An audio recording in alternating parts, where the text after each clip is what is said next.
नमस्कार, भारत की बात में आपका स्वागत है। मैं हूं रोहित सिंह सावल। भारत का हूं, भारत की बात करता हूं। लोकसभा चुनाव में अब सिर्फ 64 दिन बचे हैं। आज मेरे पास भारतीय जनता पार्टी से जुड़ी बहुत बड़ी खबर है। लोकसभा चुनाव में जीत का अंतर बढ़ाने की तैयारी में जुटी बीजेपी बहुत बड़ा फैसला लेने जा रही है और यही है इस वक्त की बड़ी खबर। लोकसभा चुनाव से जुड़ी इस वक्त की बड़ी खबर आपके सामने। बीजेपी करीब 90 सांसदों का टिकट काट सकती है। इस वक्त की बड़ी खबर, कमजोर परफॉर्मेंस वाले सांसदों के टिकट काटेगी भारतीय जनता पार्टी। ज्यादा उम्र वाले सांसदों के भी टिकट कट सकते हैं। 3 बार के कई सांसदों के भी कट सकते हैं टिकट। परफॉर्मेंस बनेगी टिकट कटने का बड़ा आधार। इस वक्त की बड़ी खबर, खराब प्रदर्शन करने वाले 70 साल से बड़े सांसदों का भी टिकट कट सकता है और भारतीय जनता पार्टी 3 बार के सांसदों का भी टिकट कट सकता है जिनकी परफॉर्मेंस बेहतर नहीं है। यह इस वक्त की बड़ी खबर लोकसभा चुनाव से जुड़ी हुई। बीजेपी ने टिकट काटने के लिए जो क्राइटेरिया तय किया है वो पार्टी के हर नेता पर लागू होगा।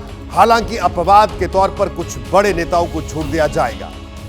हमारे वरिष्ठ सहयोगी विकास भदौरिया के पास इससे जुड़ी एक्सक्लूसिव जानकारी है, उनसे बात करते हैं। विकास, आज की जो सबसे बड़ी खबर आपने दी है कि भारतीय जनता पार्टी जो सांसद हैं, 30 सांसद, अगर बात की जाए उम्र का क्राइटेरिया होगा, 30% सांसदों का टिकट काटा जा सकता है। विकास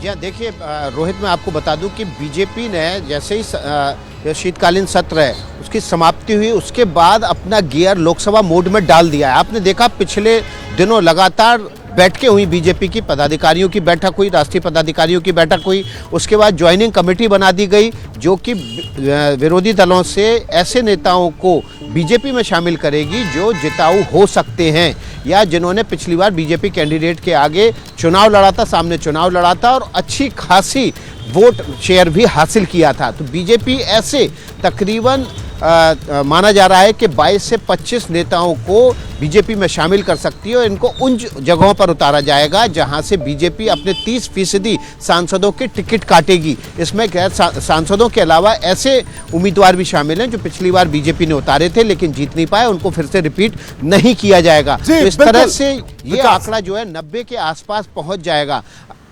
जी, 90 सांसदों का टिकट कट सकता है। विकास, मैंने आपको रोका है लेकिन दोबारा आएंगे क्योंकि एक और बड़ी खबर आप दर्शकों को देने वाले हैं। लेकिन उससे पहले दर्शकों को यह जरूर बता दें कि टिकट कटने की बात सुनकर बीजेपी के कई सांसदों की चिंता बढ़ गई होगी, क्योंकि ऐसे कई सांसद हैं जो 2009 से लगातार जीतते रहे हैं। तो कुछ ऐसे सांसद भी हैं जिनका परफॉर्मेंस ठीक नहीं रहा। इनका पता लगाने के लिए पार्टी ग्राउंड लेवल से फीडबैक ले रही है। पार्टी इनके टिकट काट सकती है और मुझे इससे जुड़ी एक और बड़ी बात विकास भदौरिया बता रहे हैं कि बीजेपी इस बार 25 से 30% नए चेहरों को टिकट देगी। इस हिसाब से देखें तो पिछले लोकसभा चुनाव में बीजेपी ने 303 सीट जीती थी।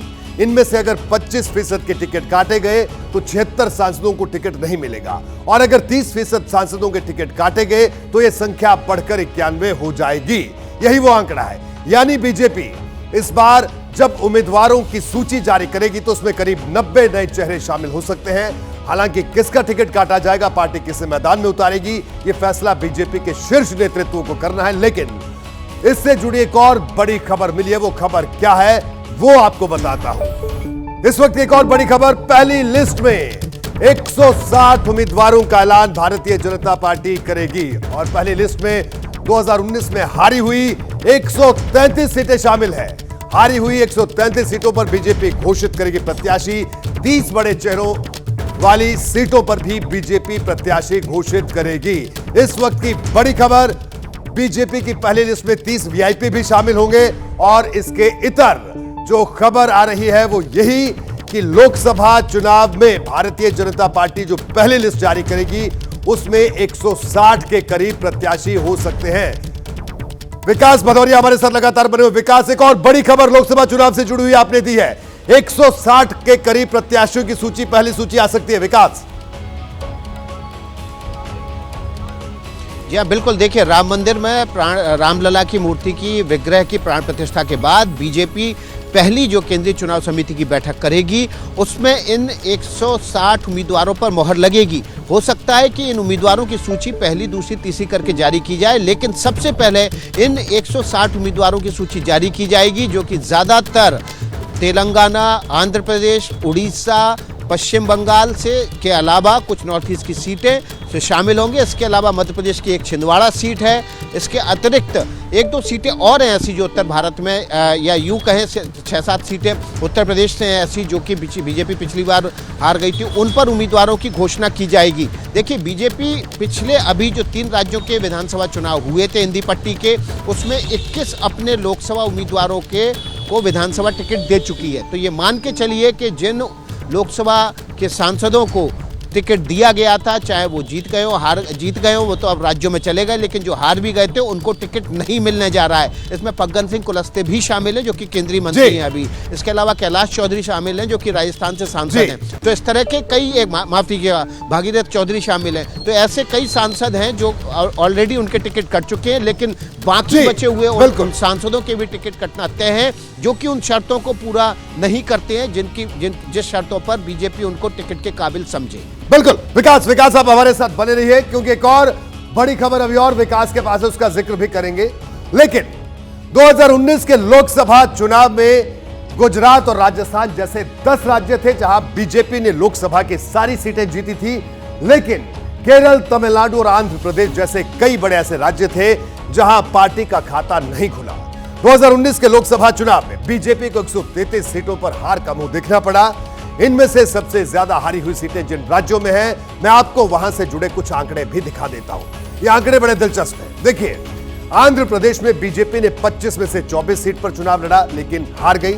ऐसे ही केरल है जहां बीजेपी 20 में से 15 सीट पर लड़ी और हार गई। तेलंगाना में सभी 17 सीट पर लड़ी, सिर्फ 4 सीट पर जीती, यहां उसे 13 सीटों पर निराशा मिली। इसके अलावा लोकसभा की 178 सीटें ऐसी हैं जिन्हें बीजेपी कभी भी नहीं जीत पाई है। इस बार बीजेपी ये सीन बदलना चाहती है, लिहाजा हारी हुई सीटों पर जीत दिलाने का जिम्मा सीनियर मंत्रियों को सौंपा गया है। किस मंत्री को 2 तो किसी को 5 सीटों की जिम्मेदारी दी गई है, जो इलाके का दौरा कर कार्यकर्ताओं को एक्टिव भी कर रहे हैं और लोगों का मन समझने की कोशिश कर रहे हैं। ये एक तरह का सर्वे भी है जो पूरा होते ही बीजेपी उम्मीदवारों की पहली लिस्ट जारी कर देगी। और मैं आपको इससे जुड़ी एक और ब्रेकिंग न्यूज दे रहा हूं। जी हां, लोकसभा चुनाव के लिए बीजेपी जारी करेगी पहली लिस्ट। जनवरी के आखिरी हफ्ते में यह लिस्ट जारी होगी और बीजेपी की पहली लिस्ट 22 जनवरी के बाद आ सकती है। बीजेपी की पहली लिस्ट के लिए फिक्स की गई है 31 जनवरी की डेडलाइन। विकास भदौरे की एक और बड़ी खबर, ब्रेकिंग न्यूज इस वक्त की। विकास, यानी 22 तारीख को रामलला की प्राण प्रतिष्ठा, उसके बाद पहली लिस्ट। ये जो बड़ी खबर आपने लोकसभा चुनाव से जुड़ी हुई दी है और ये बड़ी खबरें देने का सिलसिला जो शुरू किया लोकसभा चुनावों से जुड़ी हुई, तो इसके पीछे कोई खास वजह कि 22 जनवरी के ठीक बाद? ये देखिए, प्रक्रिया चालू हो चुकी है बीजेपी की। ग्राउंड पर सर्वे लगातार करवाए जा रहे हैं पार्टी अध्यक्ष की तरफ से और गृह मंत्री अमित शाह की तरफ से। 5 सर्वे टीमें इस समय पूरे देश में अलग अलग लोकसभा क्षेत्रों में काम कर रही हैं। ये सर्वे टीमें अभी केवल इस आधार पर काम कर रही हैं कि आपके क्षेत्र में आखिर कौन कौन लोकसभा के दावेदार हैं, कौन कौन सांसद हो सकते हैं। इसमें कई सीटों पे 15-15 नाम तक उभर कर सामने आ रहे हैं। जब इन 15 नामों को लेकर ये सर्वे टीम दोबारा जाएंगी तो उनमें से 4 या 5 आखिर में रह जाएंगे जिनके नाम लेके पूछा जाएगा कि आपका अगला सांसद कौन होना चाहिए। इन सर्वे के आधार पर बीजेपी अपनी रामलला की प्राण प्रतिष्ठा तक अपनी एक तैयारी कर चुकी होगी। कई राज्यों के प्रभारियों से बीजेपी की हमारी बात हुई, उन्होंने कहा कि हमारी तरफ से काम की, हमारी तरफ से जो जमीन है पूरी तरह से तैयार है। जिस दिन नेतृत्व हमें कह देगा उस दिन हम यहाँ से सूची लेकर संभावित उम्मीदवारों की केंद्रीय चुनाव समिति के सामने रख देंगे। बिल्कुल कि अगले 15 दिन में वो ये पूरी तैयारी कर चुके होंगे। विकास, 15 दिन बाद बिल्कुल जनता इस वक्त आपको देख रही है, सुन रही है और मैं चाहूंगा कि जनता से ये भी वादा कि ये जो पहली सूची जब आएगी तो ये सूची भी आप दर्शकों तक सबसे पहले बिल्कुल नाम के साथ बाकायदा पहुंचाएंगे। आपका बहुत बहुत शुक्रिया। बढ़ते आगे, बीजेपी उम्मीदवारों की पहली लिस्ट जनवरी में जारी कर देगी और जब ये लिस्ट आएगी तो पता चल जाएगा कि मैदान में कौन बचा और किसका टिकट कट गया। हालांकि यह बात मानने से किसी को इनकार नहीं होगा कि बीजेपी नए चेहरों को तरजीह देती रही है। 2014 में बीजेपी ने 282 सीट जीती थी। उपचुनावों में हार और कुछ सांसदों के निधन के चलते 2019 के चुनाव से पहले बीजेपी के लोकसभा सदस्यों की संख्या 269 रह गई। 2019 के लोकसभा चुनाव में बीजेपी ने इनमें से 99 सांसदों के टिकट काट दिए। जब नतीजे आए तो बीजेपी 282 से 303 सीटों पर पहुंच गई, मतलब सीधे 19 सीट बढ़ गई थी। तो यही रणनीति बीजेपी की है, उम्मीदवार बदलकर सत्ता विरोधी लहर ध्वस्त करने का यह फॉर्मूला बीजेपी विधानसभा चुनावों में भी आजमा रही है और हमारी खबर बता रही है कि 2024 में भी वो ऐसा ही करने वाली है। प्रधानमंत्री नरेंद्र मोदी और अमित शाह की स्ट्रैटेजी को लेकर कुछ दिन पहले एबीपी न्यूज और सी वोटर ने एक ऑल इंडिया सर्वे भी किया। इस सर्वे में क्या निकल कर आया, आपको एक बार फिर से मैं वो आंकड़ा दिखा देता हूं, उससे कुछ और तस्वीर साफ होगी। इस सर्वे में लोगों से पूछा गया कि क्या बीजेपी 2024 में नए चेहरों को मौका देगी। 57% लोगों ने इसका जवाब हां में दिया था। उनका कहना था कि बीजेपी 24 के चुनाव में नए चेहरों को मौका देगी। ना कहने वाले सिर्फ 17% लोग थे, जबकि 26% लोगों ने कोई राय जाहिर नहीं की थी। बीजेपी 2024 का चुनाव 400 पार वाले लक्ष्य को लेकर लड़ रही है। उसे पता है कि अगर उसका सामना विपक्ष की संयुक्त ताकत से हुआ तो चुनौती बढ़ सकती है, इसलिए वो हर कदम फूंक फूंक कर उठा रही है और उम्मीदवारों का चुनाव इसका सबसे अहम हिस्सा है। बहरहाल ये बात हुई बीजेपी का और अब रुख करते हैं अगली बड़ी खबर का और अब बात करते हैं इंडिया गठबंधन की, जहां सीट शेयरिंग पर अंदरूनी घमासान जारी है। आज मेरी कांग्रेस के कुछ बड़े नेताओं से बात हुई। उन्होंने कहा कि 14 जनवरी तक हर राज्य के विवाद को सुलझा दिया जाएगा। 14 जनवरी की तारीख अहम है क्योंकि इसी दिन से राहुल गांधी की भारत जोड़ो न्याय यात्रा शुरू होनी है। वैसे तो यह यात्रा मणिपुर से शुरू होगी, पूर्वोत्तर के राज्यों से गुजरते हुए इस यात्रा का पहला बड़ा पड़ाव पश्चिम बंगाल में होगा, जहां टीएमसी के साथ सीट बंटवारे का मामला बुरी तरह से उलझा हुआ है। इसी को लेकर आज एक बहुत बड़ी खबर हमारे वरिष्ठ सहयोगी आशीष कुमार सिंह ने दी है। वो खबर मैं आपको बताता हूं। आज की बड़ी खबर, बंगाल में सीट बंटवारे पर संकट बरकरार। सीट बंटवारे को लेकर कांग्रेस और टीएमसी में ठनी, यह इस वक्त की बड़ी खबर। खड़गे ने ममता बनर्जी को फोन किया है और 2 सीट पर तैयार नहीं है। मैं आपको बता दूं कि टीएमसी ने कांग्रेस को 2 सीट पर लड़ने का प्रस्ताव दिया, लेकिन कांग्रेस 2 सीट पर लड़ने को तैयार नहीं। और इसी बात को लेकर खड़गे की मल्लिकार्जुन खड़गे यानी कांग्रेस अध्यक्ष की ममता बनर्जी से बात हुई। आशीष कुमार सिंह, आशीष, आज की बड़ी खबर, आज भारत की बात में जो इंडिया गठबंधन से जुड़ी हुई आपने दी है, जाहिर सी बात है बहुत बड़ी खबर और इसके कई बड़े मायने इंडिया गठबंधन को लेकर। आशीष जी हाँ, बिल्कुल आप ठीक कह रहे हैं, बहुत बड़े मायने हैं। और जो सबसे ज्यादा अगुआ 2 पार्टीज नजर आई थी, खास करके 2 नेता ममता बनर्जी और राहुल गांधी, उन्हीं के बीच में हम कह सकते हैं कि अब टकराव हो गया है सीट के बंटवारे को लेकर के। जहां क्लेम किया जा रहा है 14 जनवरी आप बता रहे हैं, मान लें थोड़ा सा ऊपर नीचे 20 जनवरी तक जैसा क्लेम किया जा रहा था कि हर कीमत पर सीटों का एडजस्टमेंट कर लिया जाएगा। हमें जो टॉप सोर्सेस से जानकारी मिली है रोहित, उसके मुताबिक कांग्रेस और टीएमसी के बीच सीटों को बंटवारे को लेकर के बात अटक गई है, ठन गई है। ममता बनर्जी ने साफ तौर पर कहा है कि वो सिर्फ 2 सीटें, जो चुने हुए लोकसभा में सांसद हैं कांग्रेस के, 2 सीट, सिर्फ उतनी सीटें देने के लिए तैयार है। जिस पर कांग्रेस अध्यक्ष मल्लिकार्जुन खड़गे ने उनसे कहा कि अगर आप ऐसी बात करेंगी तो फिर अलायंस हो कैसे पाएगा। दोनों के बीच में बात यहां आकर के अटक गई है और कम से कम कांग्रेस तृणमूल कांग्रेस से 6 से 8 सीटें चाहती है। और मुझे लगता नहीं कि जिस तरह का रवैया अभी तक, जिस तरह का रुख अभी तक ममता बनर्जी ने दिखाया है, वो इस शर्त पर राजी होने वाली है। बिल्कुल आशीष, वो इस शर्त पर राजी नहीं होंगी, ऐसा ही लग रहा है। लेकिन यह शर्त जरूर आपके सामने हम भी रखेंगे कि इंडिया गठबंधन और कांग्रेस और राजनीति से जुड़ी हर बड़ी खबर, लोकसभा चुनाव से हर बड़ी खबर आप दर्शकों तक इसी तरह पहुंचाते रहेंगे। आपका बहुत बहुत शुक्रिया। तो आशीष कुमार सिंह ने यह खबर दी, लेकिन अब आगे देखिए, कांग्रेस ने राहुल गांधी की यात्रा का जो रूट तैयार किया है उसमें पश्चिम बंगाल को भी खास तवज्जो दी गई थी। आपको बताता हूं कि पश्चिम बंगाल में राहुल गांधी की यात्रा का क्या रूट रहने वाला है। इस रूट के बड़े मायने हैं। राहुल की यात्रा पश्चिम बंगाल के 7 जिलों से गुजरेगी। यात्रा 5 दिनों में पश्चिम बंगाल में 523 किलोमीटर का सफर करेगी। कांग्रेस के इस यात्रा के लिए पश्चिम बंगाल में जो 3 प्रमुख स्थान तय किए हैं उसमें एक कूच बिहार, दूसरा सिलीगुड़ी, तीसरा मुर्शिदाबाद है। कूच बिहार में भी बीजेपी का कब्जा है। 2019 में यहां कांग्रेस 4थे नंबर पर रही थी। सिलीगुड़ी दार्जिलिंग लोकसभा क्षेत्र में आता है, जहां अभी बीजेपी के सांसद हैं और 2019 के चुनाव में कांग्रेस तीसरे नंबर पर रही थी। लेकिन मुर्शिदाबाद में अभी टीएमसी के सांसद हैं, यहां कांग्रेस पिछली बार दूसरे नंबर पर रही थी। बड़ी बात यह है कि मुर्शिदाबाद को छोड़ दिया जाए तो पश्चिम बंगाल की कोई ऐसी सीट नहीं है जहां कांग्रेस 2019 में दूसरे नंबर की पार्टी बनी थी। अधिकतर सीटों पर कांग्रेस का वोट लेफ्ट से भी कम था, यानी चौथे नंबर की पार्टी थी। पश्चिम बंगाल में अभी कांग्रेस के पास लोकसभा की सिर्फ 2 सीटें हैं, जिसमें से एक मालदा दक्षिण है, जहां से अबू हमीद सांसद हैं, और दूसरी सीट बहरामपुर की है, जहां से अधीर रंजन चौधरी चुनाव जीतते आ रहे हैं। अब सवाल यह है कि कांग्रेस किस आधार पर राज्य में 6 से 8 सीट मांग रही है, तो इसकी वजह भी मैं आपको बताता हूं। बड़ी वजह, बंगाल कांग्रेस ने करीब 12 लोकसभा सीटों की एक लिस्ट तैयार की है। पार्टी के नेताओं का दावा है कि इंडिया गठबंधन इन सीटों पर 2024 का चुनाव आसानी से जीत सकता है। यही लिस्ट कल बंगाल कांग्रेस के नेताओं ने खड़गे और राहुल गांधी को सौंपी थी। अब राहुल और खड़गे इस लिस्ट को टीएमसी के साथ शेयर करेंगे। इसी लिस्ट के आधार पर 6 से 8 सीट की मांग की जाएगी। यह बड़ी बात है। अब जब मल्लिकार्जुन खड़गे और ममता बनर्जी की फोन पर बात हुई है, जो भी हमने आपको बड़ी खबर दी, तो इस सीट शेयरिंग को लेकर भी चर्चा की गई। हालांकि ममता बनर्जी को कांग्रेस का यह प्लान कितना पसंद आया, यह भी साफ नहीं है, क्योंकि राज्य के भीतर दोनों दलों के बीच कड़वाहट अभी भी बरकरार है, ये यूं कहें कि जारी है। एक बेस लाइन होना चाहिए। वो देखिए 2021 के असेंबली इलेक्शन में अकेले लड़के तृणमूल पावर में आया और कांग्रेस लेफ्ट से अलायंस करके लड़के 0, पूरा असेंबली में 0।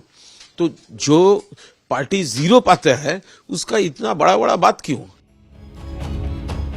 कांग्रेस ने अपनी तरफ से यह सीट शेयरिंग का ब्लूप्रिंट तैयार किया है। अब कोशिश यही है कि सहयोगी दलों को बातचीत की टेबल पर बुलाया जाए और फाइनल तस्वीर सामने रखी जाए। हालांकि एक बैठक में ही सब कुछ तय हो जाएगा ऐसा लगता नहीं है, क्योंकि पश्चिम बंगाल के अलावा बिहार भी ऐसा राज्य है जहां कांग्रेस की मुसीबत कम नहीं है। पहले आपको राहुल गांधी की यात्रा का बिहार रूट भी बता देता हूं। राहुल गांधी पश्चिम बंगाल में होते हुए बिहार में दाखिल होंगे। यहां 4 दिन का समय गुजारेंगे, 7 जिलों को नापेंगे और 425 किलोमीटर का सफर तय करेंगे। बिहार कांग्रेस ने अररिया, पूर्णिया, सासाराम को प्रमुख स्थान बनाया है। इसमें से कहीं भी कांग्रेस का सांसद नहीं है। अररिया में बीजेपी का सांसद है। 2019 में आरजेडी दूसरे नंबर की पार्टी थी यहां पर। ऐसे में अगर कांग्रेस इस सीट की मांग करती है तो आरजेडी विरोध कर सकती है। पूर्णिया में 2 बार से जेडीयू जीतती आई है। पिछली बार कांग्रेस दूसरे नंबर पर थी। ऐसे में जेडीयू यहां विरोध दर्ज करवा सकती है। सासाराम में बीजेपी के सांसद हैं। यहां भी पिछली बार कांग्रेस दूसरे नंबर पर थी। यह सीट भी कांग्रेस को मिल सकती है।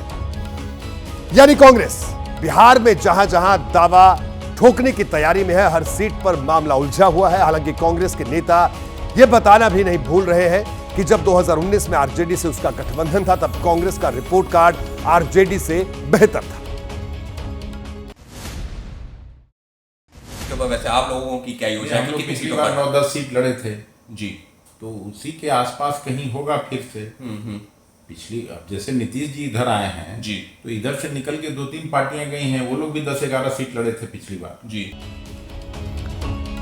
राहुल गांधी की यात्रा जब बिहार में गुजरेगी तो किशनगंज से कैमूर तक एक लंबा सफर तय करेगी। और देखना यह भी होगा कि जब राहुल गांधी की यात्रा बिहार में 4 दिन का वक्त गुजारेगी तो नीतीश कुमार और लालू यादव उसमें शामिल होते हैं या नहीं। इस यात्रा से एक बार फिर कांग्रेस को न केवल सांगठनिक तौर पर बल्कि 2024 के लोकसभा चुनाव में उन्हें खुद को साबित करने का एक अवसर मिलेगा और इससे इंडिया गठबंधन को भी लाभ होगा।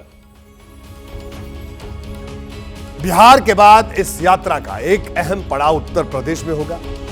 रूट तैयार करने में उत्तर प्रदेश का खास ध्यान रखा गया है और रूट जारी करने के साथ ही कांग्रेस ने यह भी संदेश दे दिया है कि वो किन किन लोकसभा सीटों पर अपनी मजबूत तैयारी कर रही है। अब मैं आपको कांग्रेस की यूपी वाली तैयारी दिखाता हूं कि किस तरह की तैयारी कांग्रेस ने की है। बिहार से निकलकर राहुल की यात्रा चंदौली होते हुए सीधे वाराणसी पहुंचेगी। इसे कांग्रेस ने प्रमुख स्थान बताकर चिन्हित किया है। इसके बाद यात्रा जौनपुर होते हुए प्रयागराज पहुंचेगी। इसे भी कांग्रेस ने प्रमुख स्थान बनाकर चिन्हित किया है। उसके बाद प्रतापगढ़ होते हुए यात्रा को पहले अमेठी और उसके बाद रायबरेली ले जाया जाएगा। इन दोनों जिलों का भी प्रमुख स्थान के तौर पर जिक्र किया गया है यात्रा में। इसके बाद यात्रा का अगला पड़ाव लखनऊ होगा। तो ये वो पूरा रूट है उत्तर प्रदेश का। ये पूर्वांचल और अवध के वो इलाके हैं जहां कांग्रेस एक वक्त में मजबूत हुआ करती थी, लेकिन रायबरेली और अमेठी को छोड़ दें तो कांग्रेस अब इन इलाकों में बहुत ज्यादा पिछड़ चुकी है। अमेठी भी पिछली बार कांग्रेस के हाथ से निकल गई थी। अब कांग्रेस को उम्मीद है कि राहुल की यात्रा और विरोधी दलों के एकजुट होने के बाद उसे कामयाबी जरूर मिलेगी। हालांकि ये यात्रा ऐसे वक्त में निकल रही है जब अयोध्या का संदेश पूरे उत्तर प्रदेश और पूरे देश में जा रहा है।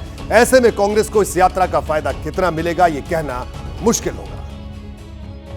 जोड़ो यात्रा राहुल गांधी जी की अपनी व्यक्तिगत छवि को सुधारने में तो अवश्य सफल रही, लेकिन उसका इलेक्टोरल गेन या पॉलिटिकल गेन पार्टी को ज्यादा नहीं मिल पाया।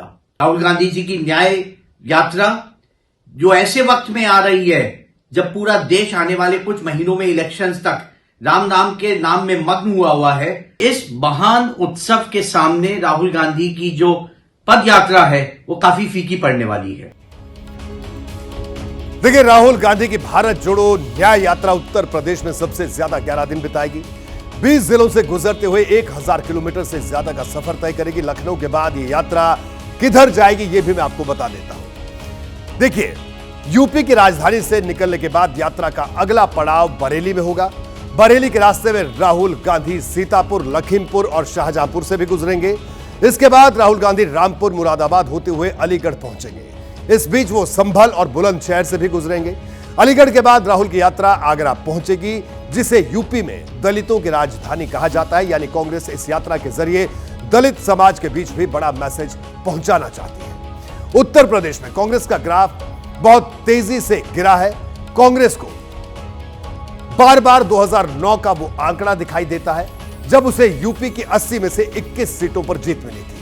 तब कांग्रेस का वोट प्रतिशत 18% से ऊपर था, लेकिन बीजेपी कहती है अब भविष्य में कभी भी ऐसा नहीं हो पाएगा।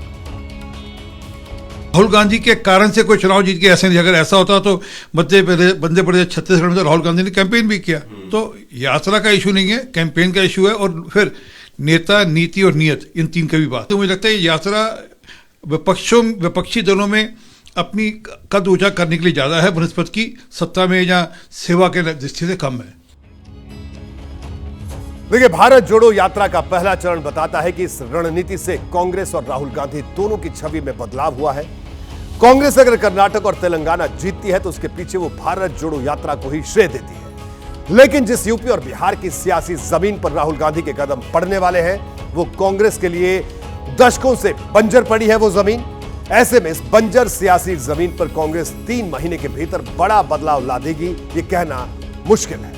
और अब बात करते हैं अयोध्या में बन रहे राम मंदिर की, जहां रामलला के प्राण प्रतिष्ठा की तैयारी जोरों पर है। अभी तक आप जगह जगह अयोध्या से जुड़ी अयोध्या वाली खबरें देख रहे होंगे, लेकिन आज मैं आपको अयोध्या का अर्थव्यवस्था दर्शन करवाऊंगा। देखिए, NSSO की रिपोर्ट के मुताबिक भारत की धार्मिक अर्थव्यवस्था 3 लाख करोड़ के आसपास की है। यह देश की कुल GDP का 2.3% है। इसमें धार्मिक स्थानों की यात्रा करना, होटल, प्रसाद, फूल, अगरबत्ती खरीदने जैसी चीजें शामिल हैं। लेकिन CAIT का कहना है कि राम मंदिर के उद्घाटन की वजह से धार्मिक अर्थव्यवस्था में 50,000 करोड़ का अतिरिक्त कारोबार हो सकता है। CAIT इंडिया ट्रेडर्स की एक संस्था है। अयोध्या और आसपास के क्षेत्रों में जो अलग अलग विकास परियोजनाएं चल रही हैं, उस पर सरकार लगभग 50,000 करोड़ रुपए खर्च कर रही है।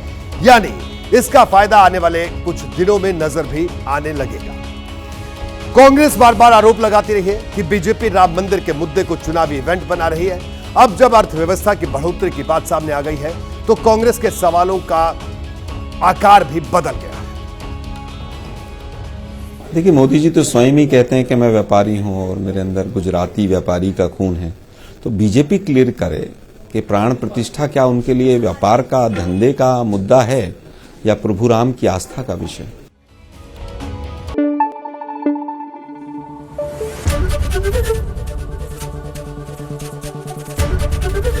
ABP न्यूज आपको रखे आगे।